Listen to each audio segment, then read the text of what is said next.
வணக்கம். நெல்லை கனெக்ட் சார்பாக இங்கிலாண்டம் உங்களுடைய ஆதரவுக்கு நன்றி. நிறைய ஷேர் பண்ணுங்க, லைக் பண்ணுங்க, கமெண்ட்ஸ் கொடுங்க. நான் முன்பதிவில் சொன்ன மாதிரி இந்த புக்குடைய இம்பார்ட்டன்ஸ், இந்த புக்கு வந்து 1993 லான்ச் பண்ணது ரொம்ப ரேர். இதுல இருந்து உள்ள இந்தியாவுடைய பெரிய இண்டஸ்ட்ரி லீடர்ஸை பத்தி நான் சொல்ல போறேன். அதனால நிறைய பேர்த்த ஷேர் பண்ணுங்க, சப்ஸ்கிரைப் பண்ணுங்க. ஃபர்ஸ்ட் வந்து அந்த கேரிகேச்சர் டயக்ராம் பத்தி சொன்னேன். அந்த திரேந்திரகுமார் எப்படி வரைஞ்சிருக்காரு இந்த கார்ட்டூனிஸ்ட் அப்படிங்கிறது. ஃபர்ஸ்ட் அவங்க சொல்லியிருக்கிறது பாருங்க. இந்த ரேர் மோல்டுன்னு சொல்லி ஜேஆர்டி டாட்டாவை பத்தி ஒரு கேரிகேச்சர் வரைஞ்சிருக்காரு. இதுல நீங்க கவனிக்க வேண்டியது என்னன்னா, இதுதான் வந்து டாடா ஏர்லைன்ஸ் 1932 ஆரம்பிச்ச டாடா ஏர்லைன்ஸ். அவர் வந்து பத்ம விபூஷன் அண்ட் பாரத் ரத்னா வாங்கியிருக்காரு. 1992 பாரத் ரத்னா, பத்ம விபூஷன் 1955 வாங்கியிருக்காரு. ஸோ இந்த கேரிகேச்சர் டயக்ராம் எதை குறிக்குதுன்னா, ஃபர்ஸ்ட் இந்தியாவில் ஏர்லைன்ஸ் ஆரம்பிச்சது Tata airlines.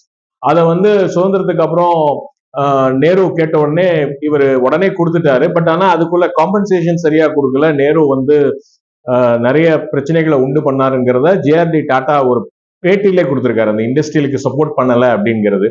So in rare mould JRD டாட்டாவை பத்தி நிறைய சொல்லலாம். நிறைய அவருடைய எவ்வளவு எத்திக்கல் மேன் அப்படிங்கிறத சொல்லலாம். அவருக்கும் அமிதாப் பச்சனுக்கும் ஃபிளைட்ல நடந்த ஒரு கான்வர்சேஷனையும் பத்தி நான் சொல்றேன்.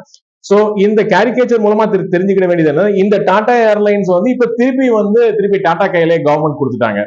மோடிஜி கவர்மெண்ட் வந்த உடனே அந்த நன்றி விசுவாசத்துக்காண்டி இதே டாடா ஏர்லைன்ஸ் எத்தனையோ பேர் பிட் பண்ணாலும் இப்போ வந்து உங்களுக்கு தெரியும், ஏர் இந்தியா, இந்தியன் ஏர்லைன்ஸ் எல்லாம் திருப்பி டாடா கையிலே வந்துச்சுங்க தெரியும். இதோட கண்டினியூட்டிவா இப்போ வந்து இது 2018 டாடா குரூப்பை பத்தி வந்துச்சு. நான் சொன்னல நிறைய கலெக்ஷன்ஸ் வச்சிருக்கேன் அப்படின்னு சொன்னல. இதுல பாத்தீங்கன்னா இந்த டாடா அந்த 50th இயர் வந்து ஜேஆர்டி டாடா அந்த வயசுலயும் வந்து அவர் வந்து கராச்சி அஹமதாபாத் அண்ட் பாம்பே பிளைட்ல போயிருக்காரு பாருங்க. 1932 ஆரம்பிச்சது. 15th October 1932, 15th October 1982 அவ்வளவு வயசுலயும் அவருக்கு அப்போ கிட்டத்தட்ட ஒரு 70 வயசு இருக்கும்னு நினைக்கிறேன். அதுலயும் அவர் அந்த பிளைட் எடுத்துட்டு தனியால எடுத்துட்டு போயிட்டு வந்தாரு. இதுல டாடாவை பத்தி இன்னும் நிறைய விஷயங்கள் அடுத்த பதிவுல சொல்றேன். அதுக்கப்புறம் ஒவ்வொரு டயக்ராமா போகலாம். நன்றி, வணக்கம். நெல்லை கனெக்ட் சார்பாக இங்கிலாந்து.